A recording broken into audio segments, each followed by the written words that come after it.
What's going on, everybody? We have an amazing and inspirational guest joining us today, and we're going to get to him in just a minute. But first, I want to share a word from our sponsors. The Pressing the Limits podcast is brought to you by ZionMissionaryChurch.net, where you can listen and watch messages, share prayer requests, or even find out how to plan a visit. And also by the newly updated NeuroPowerSource.com. Now, it's full with resources for your mind, body, and spirit. You're going to find all the recommended gear that I use, including the Be Strong bands, the Juve system, and the Iron Neck. You'll be sure to want to check it out. Our guest today is Frank the Legend Shamrock. He's a champion fighter, speaker, entrepreneur, and mentor. Shamrock was the first to hold the UFC Middleweight Championship and retire as a four-time defending undefeated champion. Frank has won titles in many other martial arts organizations. He's the King of Pancrase, the WEC Light Heavyweight Championship, and the Strikeforce Middleweight Championship, just to name a few. Shamrock is a 7th-degree black belt in submission fighting. In addition to all of his accomplishments in the ring, he's an actor, commentator, author, entrepreneur, philanthropist, and social activist. Welcome to the show, Frank the Legend Shamrock. I'm right on. Thanks for having me. Oh, we're so happy to have this opportunity to hear from you. And, you know, your story is so inspirational. And I was wondering if you could share with us just a little bit of your journey and what you've had to overcome. An abusive home, eventually prison, and then becoming an MMA legend. Can you share with us a bit of that journey? For certain. Well, some of it ended yesterday, in that I filed for a pardon yesterday. Wow. It's been something I've been wanting to do for a long time. Yeah. I've just been kind of stacking up the paperwork and support letters and whatnot for 26 years now. But my journey started when I was 10. When I was 10 years old, I used to say it was 11, but I actually looked at all of my records yesterday, and I was convicted of a 219 penal code when I was 10 years old, and that is for throwing rocks at a train. And just kids screwing around, having a good time out in nature. Train went by, we threw rocks at it, but it led to me being arrested, and that led to me spending 10 days in juvenile hall when I was 10 years old, 10 or 11. I can't remember when I went, but for certain I was convicted when I was 10. And then, it was in juvenile hall that I realized through talking to the other children and the other people there that, I was living in a home of abuse. When I shared what was happening in my home, when I communicated, I was like, how do you deal with this stuff and that stuff? And the kids were shocked. These were the bad kids. They were actually shocked at what was happening to me. And I kind of got this realization that what was going on in my home was not right. And, it was through, I was a pretty smart kid when it came to books, but not the streets. And I learned that, it was wrong. And so when I started talking to the counselors and telling them what was going on, they didn't actually believe me. But, they were very clear. If I kept doing what I was doing, they were going to take me from my home and they were going to make me a ward of the state. And so I saw that as a sign from God that I should commit to crime and I should go all in and try to protect myself. So that became my vehicle. I left home when I was 11. I became a ward of the state right around 12. And then I began life of crime, which lasted actually until I was 21 years old. I went to prison when I was 17. And then I spent 3.5 years in prison. And it was there I sort of woke up and realized that the same kids that were in juvenile hall with me were the exact same kids that were in prison with me. And so I kind of saw this pattern that I'd fallen into, and I made a decision to change it. Luckily on the way, I'd found some mentors and I found some people to help guide me. And one of those was Bob Shamrock, who eventually adopted me. That's how I have the Shamrock name. And I, from that day forward, used his principles and the things he taught me and the things I learned at his group home. And it just changed my life. Once I got out, I was 21 years old. I committed to martial arts training. And I never left for 16 years. And during those 16 years, I achieved, all my dreams and all the stuff that I wanted to achieve. And had a tremendous career with great success. It was always my dream to be a professional athlete and to have that, sort of power, if you will, that, that recognition. And so I was just very blessed to be in the sport young, to be very hungry and dedicated. And, after 16 years, I was able to retire and focus on my family. And, now I'm living this amazing life of I feel like a normal guy. It all seems like a dream. But going through that paperwork yesterday and filling out all that stuff, and it was I didn't realize it, but it was a huge release for me to sort of revisit that, and then to try to put it to bed. I've never had a real job. I've never had a W-2 unless I own the company. Never filled out a job application because I have 20 plus felonies on my record. And, to be able to get rid of that and sort of move on in my life. My girl's 12 years old. She hears the story. She knows all about it. But to sort of put it to bed was just really powerful for me. Yeah, that's amazing. What timing, to have this come up and be able to file for that paperwork. And we're believing for you, man, for sure. And so you talk about your daughter, and I talk about all the young people, especially today, but people are really depressed right now going through the pandemic. It seems like people are hopeless right now. How important is it for people to know that your past doesn't determine your future? I mean, I just see such hopelessness today. And can you address that a little bit? For sure. I mean, it absolutely doesn't. You can, change your mind. You can change your behavior. You can change anything you want about your life. And we just struggle as human beings to do so. My entrance into crime and that whole journey was really, I just didn't know any better. But, now with technology, now with the access to the world, anybody can learn, anybody can make those changes. And especially now, I know a lot of the people I counsel and mentor, they're going through the exact same thing. They're suffering mentally and spiritually.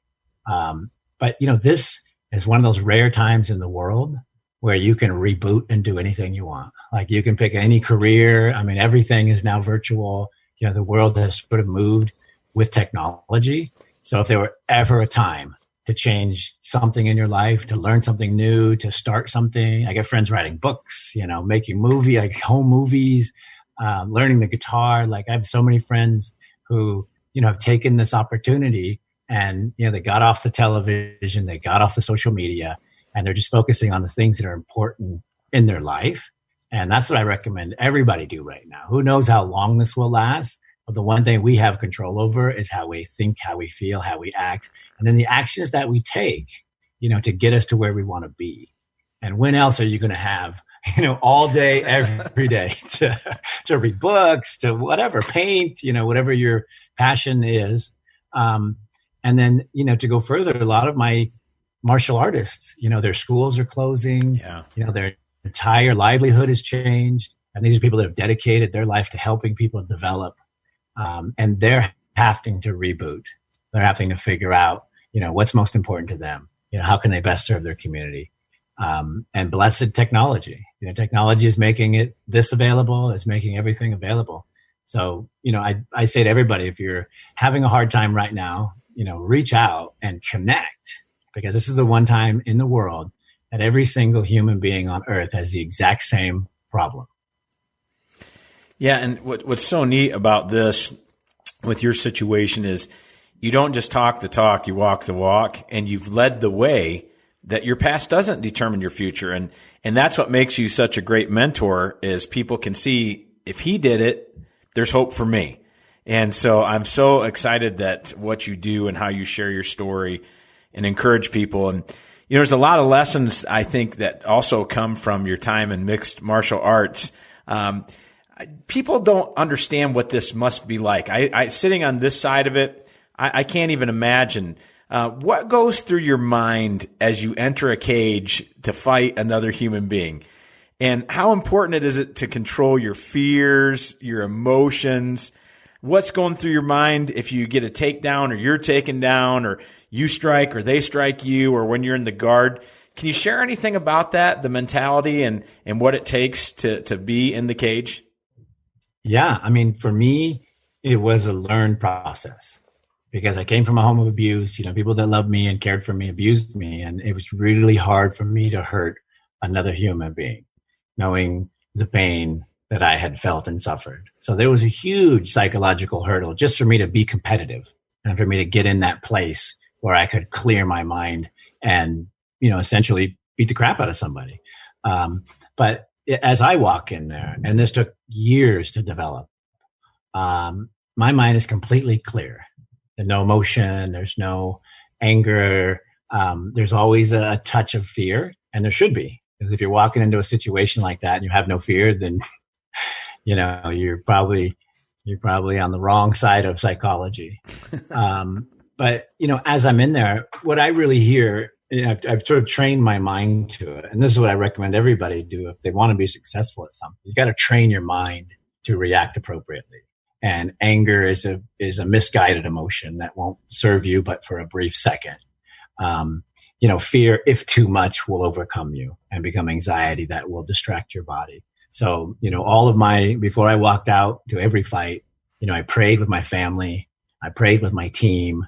I visualized what that result would be. And then when I walked out there, I just performed. I let my body and the training and everything that I'd done, just go on autopilot. And what happens in there, I always call it 10X because you train, you do all this stuff. But when you do it on the presentation stage, when you do it in cage fighting, same with soldiers, same with police officers, once you hit that level of fear, anxiety, danger, and all those elements are combined, the hardest thing to do is to keep a focused mind and to stay relaxed and to stay comfortable. And that's where mentors and teachers and coaches come in. The only two voices I ever heard when I was fighting was my coach's voice and my wife's voice. And that was it. And so I fought in front of 90,000 people at the Tokyo Dome.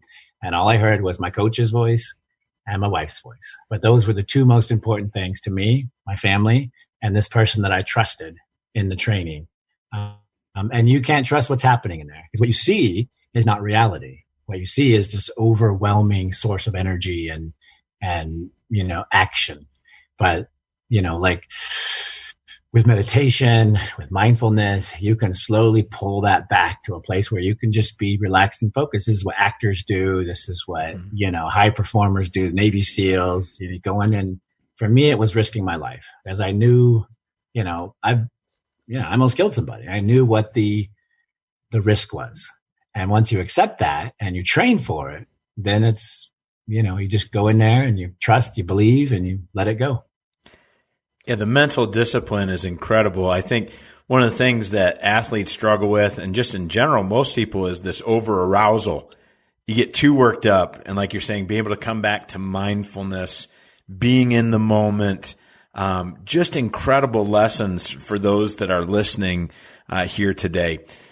Do you have a favorite fight or an opponent or a story from your time in the mixed martial arts? I mean, you kind of done it all, from the commentary side to being a legend. Do you have a favorite opponent, fight, or story? Sure. Yeah. I have a few. Okay. But the one that, was most pivotal for me was I fought Enson Inoue in Vale Tudo, Japan in 1997. And it was my first real no rules fight, when there was just basically very few rules. And I was sort of transitioning from, Pancrase, the sport side, over to the, at the time, what they called no holds barred or mixed martial arts. And, I was a survivor. I grew up on the streets. I learned to read people. I learned to read situations. I knew when I was in real danger. And, I never pushed that because there's only one life to live.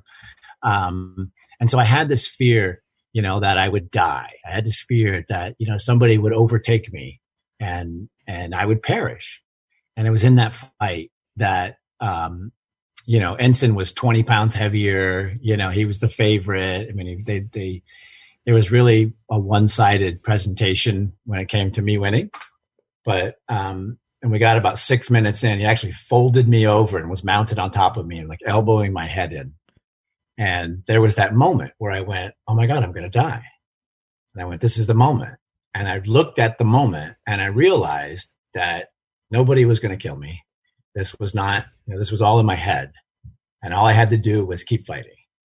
And I literally just took a deep breath and I went, okay, then we're going to do this. And I sort of committed to that, all or nothing, mentality. And overcoming that small psychological hurdle, I beat him. And then after that, I went on to win, countless titles and not lose for like 10 years. But there was really a mental step there. And I took it, I did it all in my head. No one ever saw it. But, I was holding on. I went, nope, today's not the day. And I realized that I could jump that chasm of fear and that nobody could kill me. And that was my mentality through the rest of my career. That's awesome. That's awesome. Do you have any other favorite opponents or favorite fights that stick out to you that you want to share? Yeah, sure. Well, the Tito Ortiz fight was probably my finest physical work. And same thing, much larger opponent. I think he had 25 pounds on me. And, I was so deep into training. I was meditating every night. I was visualizing as I fell asleep. All of my dreams just continued on with training. Training never stopped for me, during that time period. And especially with Tito, I knew the physical barrier that I was going up against. And so, I really prepared myself. Like it's the best shape I've ever been in. I really came in what I thought was the best that I could be. But, as the fight went on, it was just this long, dragged out. It was really rough, challenging fight.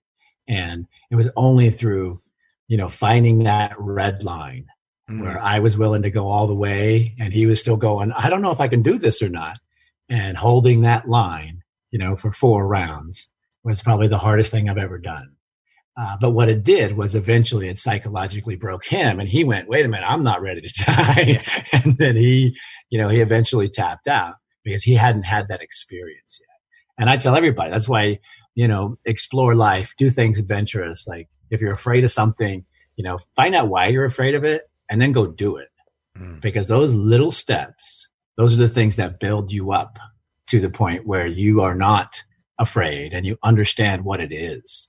And a lot of times just anxiety overwhelms the situation. You don't even really know what it is or what you're afraid of. But at that moment, I was able to, as I say, floor my machine nonstop until, he literally ran out of gas and had to give up. Yeah, just one of the things I'm hearing so much is that you worked as much on the mental side as you did on the physical side, and the visualization, how important that is. I think this is a big paradigm shift, I think, for a lot of people as they're listening. Most people, you talk about doing the visualization. When I talk to people, they're constantly having anxiety and visualizing what they don't want to happen instead of visualizing what you do want to happen. Can you share with us any of those visualization techniques that you used to prepare for a fight? For sure. Yeah. And I still use them today. If I'm acting or if I'm producing or if I'm creating a business, mentoring, I still go through the same process. And that is, I find out what needs to be done. I find out the technique or the system or the mechanics that need to be done. And then I do them. And then after I do them in my head. And then that mind-body connection of actually doing it with your hands, going through the process with your body, and then seeing it inside of your mind. That's how you build that sort of bridge over to the mind-body connection. And what was unique about my experience is I was so scared, I was so intent that, like I said earlier, I would visualize every night before I went to sleep. And then that would just turn into my dreams. And then my dreams were the exact same thing. It was me thinking about these techniques and my body doing them. And the whole process would just sort of continue on while I was sleeping. So I actually fought in my sleep for 16 years or more. But it was through that process that I'd wake up in the middle of the night and I'd be like, wait a minute. I was just watching myself train as a third person and then talking to my coach about it. And I would have these epiphanies like you do sometimes in dreams, where you wake up and you're like, whoa, that seems so real. I would actually, through, visualization and then dreaming, find techniques that hadn't been discovered yet, find, holes in systems that hadn't been identified yet. And it's because my brain never stopped that process. And when you can get your mind there, and it's done through training and practice, then your mind just becomes a machine to build what you want to build, whether it's build a house, build a business, build a relationship. All of that stuff for me was a mechanical process, feel it, see it, do it, and then visualize it. And if you develop that, doesn't matter, guitar, piano, it doesn't matter what it is, your brain never turns off, ever, unless you're dead. Like your brain never turns off. So while it's on, you got to program it to what you want to become. And one of the biggest tools is visualization. I never visualized losing, ever. Because why would I visualize losing? I'm never going to, that was never in my mindset. My mindset was always to win and then deliver a great speech and then prepare for the next one. So but that's, if you're visualizing a negative outcome, then you're programming a negative outcome. That's just how it works. Your brain is a supercomputer. It's completely malleable and programmable. And whatever you put in it will become your reality. Good, bad, doesn't matter. If you think bad thoughts, you'll have bad experiences. If you think good thoughts, you'll have good experiences. That's just how the computer works. Well, what's so incredible about this is for a lot of people to understand what you're describing is you actually made your subconscious work for you instead of sabotaging you and working against you. When I'm hearing these stories of the dreams and how you wake up and you find new things, you put your subconscious to work even when you're sleeping. And I think that's just an incredible lesson for people to take, as they're listening to your story. How did you get the nickname or the moniker, The Legend?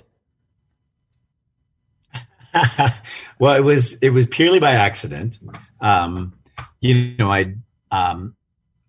fought in the UFC. I went from Japan to the UFC, and then, I really retired after the Ortiz fight to become a free agent, because their contracts were very constrictive, and I had these plans of being, a film star and a, actor and a producer. And so my vision wasn't limited to fighting, but my contract was limiting my life to fighting. So I realized I had to get out of my contract. And it was through getting out of my contract that I was able to take control of my future. And then I became, I sort of sat over here and I was like, okay, now what do I want to achieve? And how can I, guide this? Mind you, the sport was very young and there was not a lot of money in it. So it's very mature. We were getting kicked off of cable. I was actually the spokesman hired to get us back on cable. So I could see the limitations. And so I started producing. I started producing my own shows. And when I made one of my comebacks, I produced my own pay-per-view show that I headlined. And as we're sitting in the production meeting, trying to figure out what are we going to title the show, somebody's like, man, it's like Return of the Legend. And that became the title of the show. And then literally from that point forward, when I went back into the meetings, they'd be like, all right, Legend, here's what we got to do. And so it just kind of stuck. And then one day I was like, I think I'm going to keep that with me. And then I became the Legend. That's awesome. I love that. I've never heard the story behind that. Yeah. That's incredible. I love that. So what does it, commitment wise, can you share with people what kind of commitment it takes to be a champion? And I view you as a champion in so many different areas. I'm not just talking about the fighting arena. I'm talking about whether it's doing, philanthropy, helping people, whether it's brand marketing, whatever it is. I mean, you are a multifaceted guy and you strive to be the best in all those.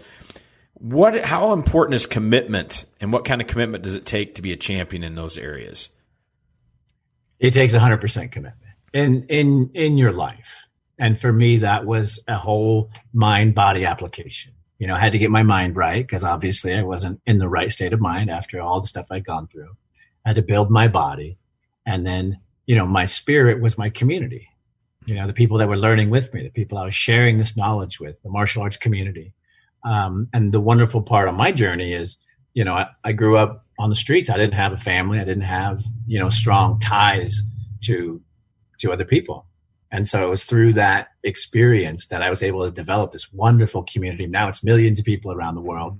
But those are the people that kept me, excited about it. I was on my journey, but on your journey alone means nothing.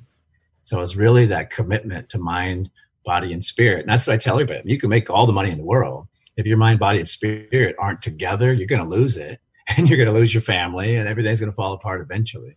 So really, it's a commitment to yourself, developing those areas. And I've seen the greatest athletes in the world, puking in a bucket before they go out and perform because their mind's not right, because their spirit's not right, and because they're overwhelmed with anxiety because they haven't cared for the 3 modules that make you a champion. And it doesn't matter, I tell my acting friends, everybody, all my clients, it's like, okay, great. What are we doing for those 3 categories? Because if those aren't in line, you're never going to get there. And then, I define commitment as the first thing and the last thing you do every day. That's a real commitment. One of my commitments is to God. I pray as soon as I wake up. I pray as soon as I go to bed. As soon as I get in bed, I'm saying a prayer and I'm thanking them for this amazing day and asking how I can be better, asking how I can improve myself.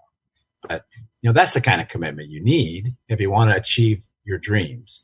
Most people come in with about a 50% commitment.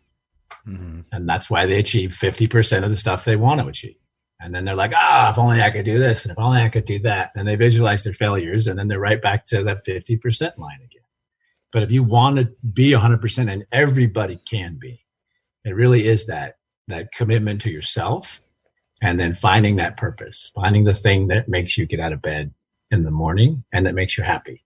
And if you're focused on those things, you will be successful.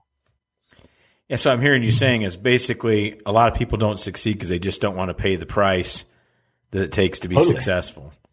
Yeah, totally. Well, I've traveled all over the world, and I've seen more hotel rooms and arenas than I've seen cities, towns, people, because my commitment was the performance. And I didn't walk around. I didn't tour. I didn't sightsee. I trained. I focused. I studied. And so it was only when I retired that I was able to go back to all these places like, wow, it's amazing here. I never saw any of it because my commitment and my focus was solely on that performance. And that's why my performances were so good, because that was my mind. Amazing. Well, I want people to go and watch your documentaries and your keynotes, but if you can, just share with us a little bit about the plus equals minus formula. I love that. Can you share that with the listeners? Yeah, absolutely. Well, it's something that, I just came up with organically because I realized throughout my journey, I didn't have mentors. I didn't have community. I didn't even have competitors. And at the time, my competitors were other criminals. So I had to recreate my entire life once I got out and once I started training in martial arts. And it was through studying that I realized, some people just had more information than I did. And I wanted it. And I needed it, to survive. So I wouldn't get my butt kicked. And I just slowly developed this system, plus equals minus. And for me, it's your plus is the person that has the information or living the life or has the thing that you want, whether it's acting or working or whatever it is, marriage, they have the knowledge, the information, the experience. Your equals is the person in your field that you're competing against. If we're both doing a podcast, you're my equal. I got to figure out what you're doing. I got to measure myself against you. I got to see what's working. I got to see what's not. And then your minus is the person you share that information with, the person that needs that information or the person that wants to go on the journey. And when you create this trifecta, when you build this little system, you can literally learn anything because somebody will always give you the information if you present well, if you are passionate, if you're purposeful. There's always somebody to compete against because there's always somebody in your field. That's usually how you get inspired. That's usually how you get into stuff. And there's always somebody that wants to learn, or needs an opportunity. And, the goal is to build that minus up to be a plus. So that whole system continues to grow. And I've been using this for over 20 years now. And the people we've developed, the businesses, the ideas, the technologies, the martial arts, the things that have been created from it have just been extraordinary. And then from a personal standpoint, and I tell this often while I'm speaking, I was married forever. But, it's hard. It was hard to be married because I didn't have these, long-term care relationships in my life to sort of figure out, how to make things work. And so I found a mentor. I found a plus in my neighbor. Les was like 85 years old. Been married for over 40 years. And so when I couldn't figure it out, I'd literally walk next door and be like, hey, Gus, Les, hey, let me ask you a question. That's always starts with, let me ask you a question. And then, I'd pick his brain. And just the insight of him having 40 more years of experience than me, I'd take that back and I'd be like, I talk to my friends about it. And then I'd go to my son. I'd be like, hey, son, this is how you work it in a marriage. So it really can be used with anything. And I recommend you use it for anything you want to achieve in your life. Well, that's gold. So people, if you're listening, that will apply to any area in your life. Yeah. Find your plus. Amazing. So we talked a little bit about this. You hinted about acting. You've had some acting roles in television and film. I know you're doing some producing. What do you think that you're going to be doing more acting in the future, or do you feel you're going to be more on the production side? What's the future kind of hold in that aspect for you? I think more producing. I enjoy the acting, but acting is really being emotionally present in a false moment. And so, my journey has been just trying to be present in a real moment. Mm-hmm. And so to bring all my emotions into a false moment and to be really available, it's a real challenge for me, even at 47 years old. But I love the producing. I love creating things. And so that's, the last movie we did, The Bipolar Rock and Roller, it was just so powerful and it was so impactful. And it was just, using the skills I learned in martial arts, building things incrementally, bringing people together, having a great mission, having a great message, finding those plus, equals, and minuses. And I like to produce things that make a real impact, that make people think or learn or inspire them. So I definitely will be producing more. And I think, and plus my daughter wants to be an actress and a model. Oh, there you go. I figured, I could just produce some of that for her. And, that'll serve all those, fill all those buckets at the same time. Well, I think people need to hear about this. If you could share with the audience about the Shamrock Way organization, as well as your leadership training based on the Warriors Code. I mean, you're training some of the top achievers in the world right now. You are not just inspiring them, but you're training them and setting them up for success. Can you tell us about your organization and then the leadership stuff? If people are interested in that, can you share that with us? For certain. Yeah, our nonprofit is called the Shamrock Way, and it's based off my father and his teaching, Bob Shamrock. He was my group home dad who eventually adopted me, and that's why I have the Shamrock name. But he passed about 10 years ago. And when he did, we made a commitment to honor him. And, I still do all the lessons, like everything he taught me is how I run my life today. And so, for years I thought we need to reopen this ranch, we need to help kids. But that whole support system has now changed. And, we realized that we could do tremendous work with at-risk youth in different communities through a nonprofit using the knowledge and stuff that we'd acquired. So our group creates programs for battered women. We create programs for law enforcement, after school kids, kids at risk, kids on the edge of severe incarceration or more intense incarceration. And we've been very successful. And it's one of the things I love to do. You can find out more information at shamrockway.org. And our last event, we create a grant for a veterans family, the Lamphere family. So they could buy a motorized vehicle for their severely disabled child. They got 3 kids. The husband was an Army surgeon, came back from the war, and he just couldn't get himself together, and eventually committed suicide.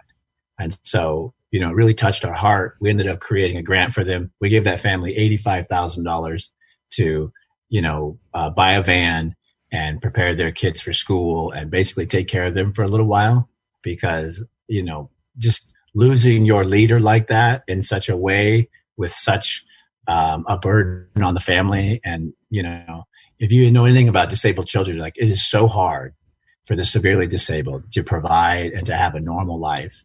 And it's just devastating to any family, to anybody. So we were really touched by that. So we do things like that. We identify needs. We go after it aggressively, and we try to make a huge difference. And that's what Bob Shamrock taught me. That's what my dad taught me. Every Sunday, we were out painting the fences for the neighbors. And every Sunday we were cleaning up trash. Every Sunday we were doing something for somebody in our community because they needed it. And because we had 20 boys, and 20 boys can clean anything, fix anything, move anything, in a matter of minutes. So, we took our resources and we applied it to the community. And that's what we do through the Shamrock Way. And it's one of the highlights of my life. And then taking my daughter through that process and teaching her those principles it's literally the highlight of my, existence right now. And then for the Warriors Code, it's something I developed just over the years. I wrote everything down. People wonder how I figured out I became the first complete athlete. I literally wrote everything down from day one. I got stacks of notebooks of me figuring out this system and figuring out mixed martial arts. And from drawings, it's like the old Jeet Kune Do, Bruce Lee books. Like I literally wrote everything down. And that's also a tip I'd like to recommend for people. Yeah. If you want to connect your mind and your body together, writing things down. It's old school, but the process of writing, seeing the writing, you thinking about the writing, creating that connection is super powerful to learning things.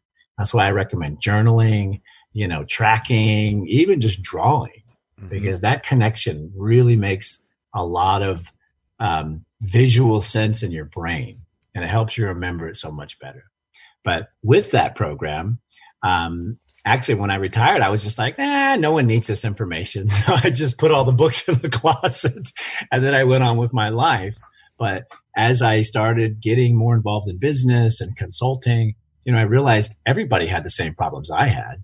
Fear, the inability to see the future, the inability to visualize, the inability to build teams together, the inability to accept a leadership role, to be confident in that position.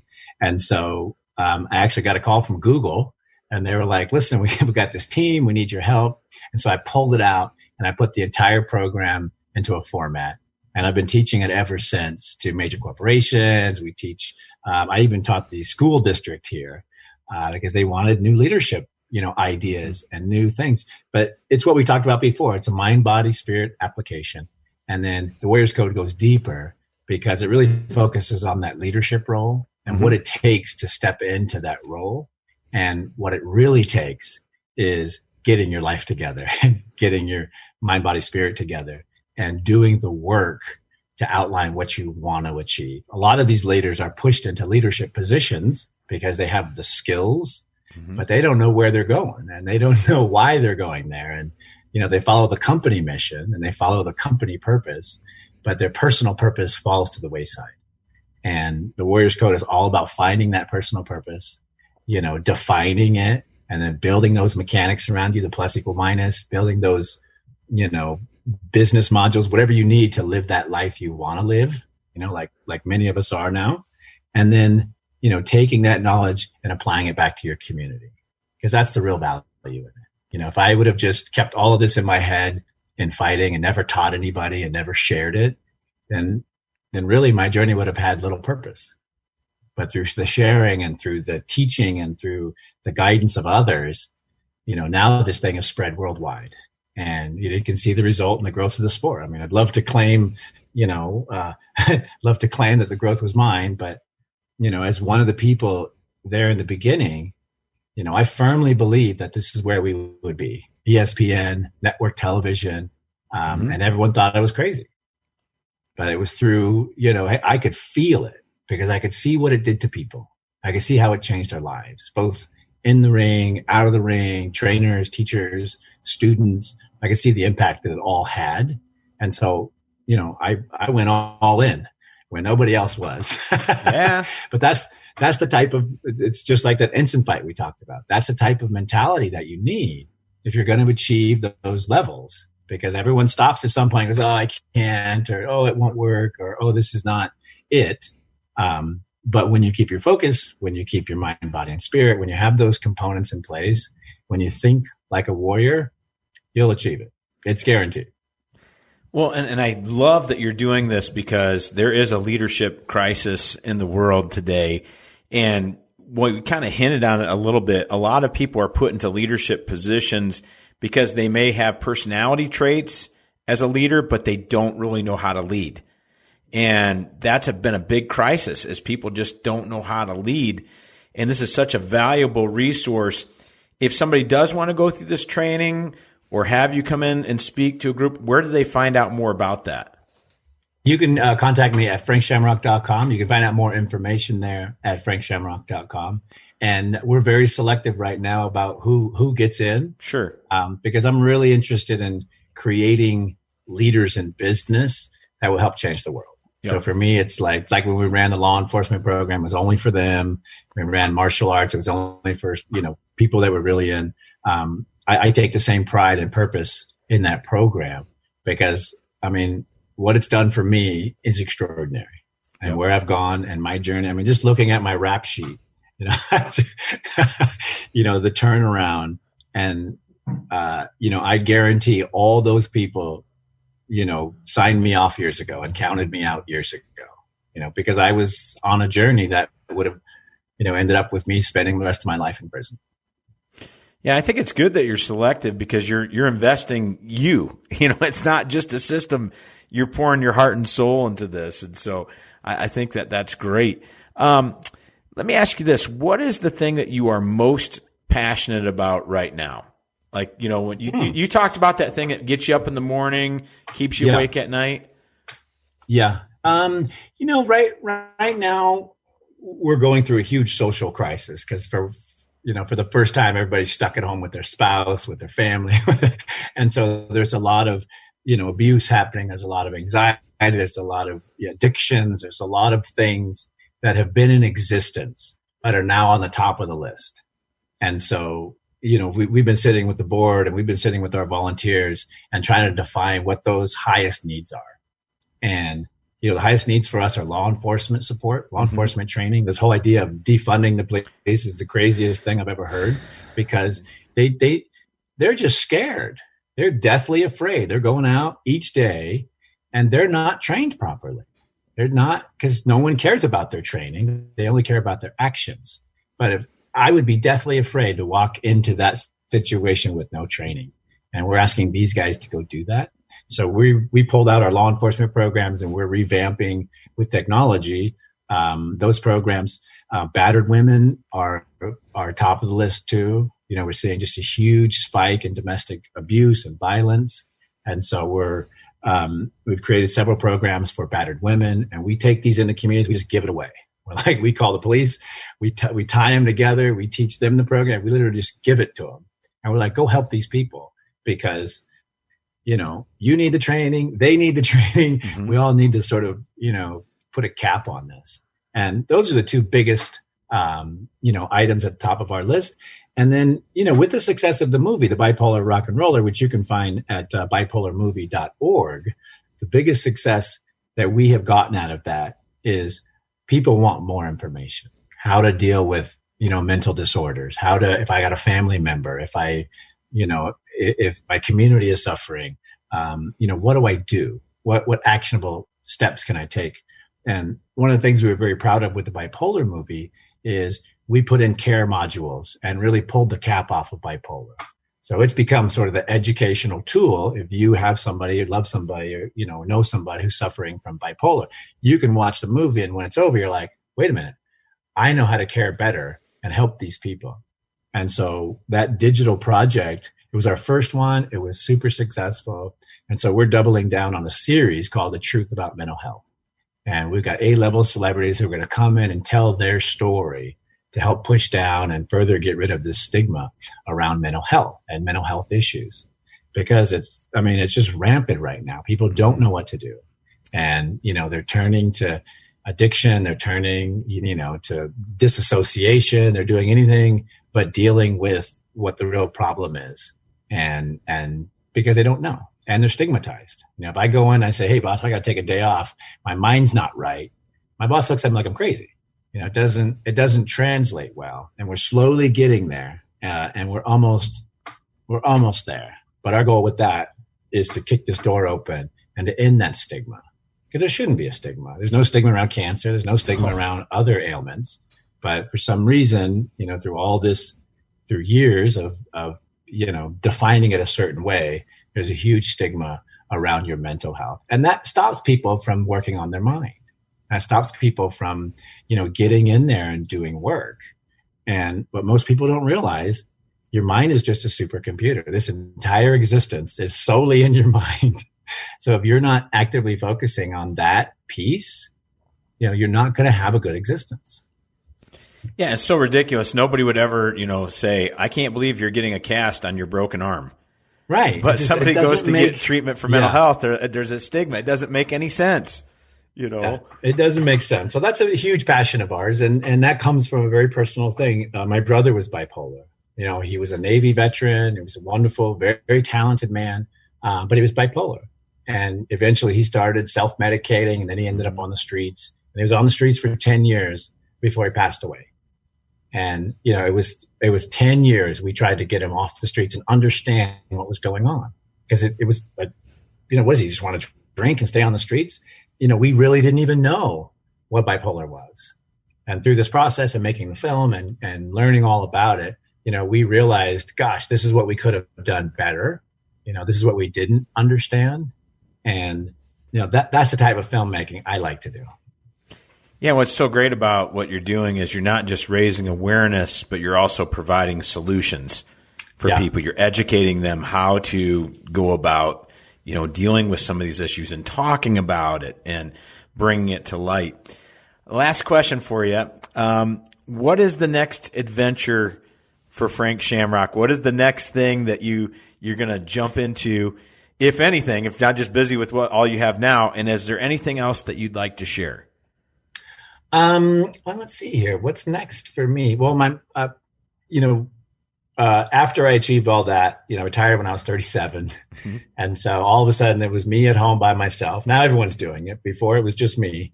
When you're 37, everyone else goes to work. So it's just you at home. So a lot of time to think about what I wanted to do in my life. And it was through that sort of self-exploration that I realized what I really want is to have a normal family.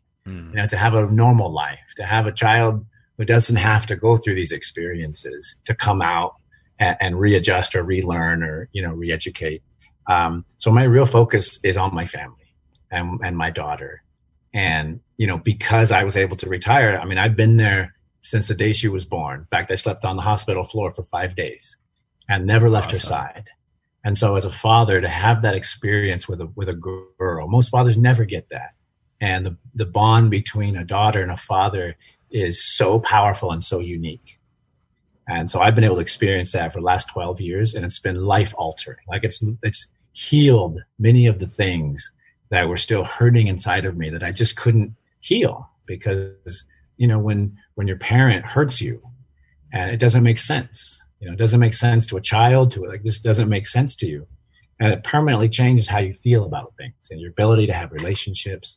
So, she's my pride and joy. She's my life. And so, now she's like 12. She wants to be a model. She wants to be an actress. So, my focus over the next couple of years is helping her achieve her dreams and guiding her into that space safely. And, so she understands and so that she's a very complete and solid person, a good person. So that's like my focus now. So whatever she wants to do, we're doing. One of the things I would like to share is, I talk a lot about the mind and I talk a lot about the value of the mind. And, everyone says your body is a temple, and it is. But, I think differently on that. Your body's a machine. Your body's a machine that will carry you through this life. Treat your machine how you want to treat it. If you want to put in bad gas, if you want to not wash it, if you want to, race it, if you want to leave it out, whatever you want to do, that's your own business. You got to live in the machine. But my belief is that your mind is a temple. And whatever you put in there, like I said earlier, good, bad, it doesn't matter. Your mind processes it, and that is your reality. So if you spend your day visualizing good, if you spend your day doing good things, if you spend your day thinking, improving, growing, if you spend your day helping, that will be your existence. That will be your mind. those will be your dreams. And most people, they're like, mind is fine. Your mind, it requires work, and it requires upkeep, and it requires checking in and making sure that you have the right mind for what you want to achieve, that your mind, and as I say, is a warrior's mind, because we all have this fight. We're all in this journey. And, as somebody who's gone from the bottom to the top, it all happened up here. And then the result was, this is my life now. Man, that is great stuff. Not only sharing that, but talking about the father-daughter. My daughter's actually running the camera right now. No, I love it. Yeah. So, it's like there is a bond. He's doing a great job. There's a bond that cannot be, explained. Yeah. It's amazing. It's so powerful. And then when you think, I'm just fast forward 20 years, every lesson you taught, every relationship, every conversation, every reaction that you guys have had will be the man she looks for, models, the woman, like whatever that next relationship is, will be the thing that she goes, no, this feels good because of this. Yeah. And so there's really a chance to reset a generation, to teach a generation different, new, better, whatever. And it's such a powerful experience. Yeah. Well, everybody, I want to thank so much our guest, Frank the Legend Shamrock, for investing in everybody today. Thank you so much for being on the show. My pleasure. Thanks for having me. I also want to thank our sponsors, ZionMissionaryChurch.net, NeuroPowerSource.com, our podcast producer, Drew Kiespert, video director, Jolynn Thomas, and head of talent relations, Mr. Fairfax Hackley. Be sure to rate us and subscribe to the Pressing Limits podcast, and to follow us on Instagram for the latest episodes. For more ways to watch and listen to this podcast, check out the Pressing Limits podcast website.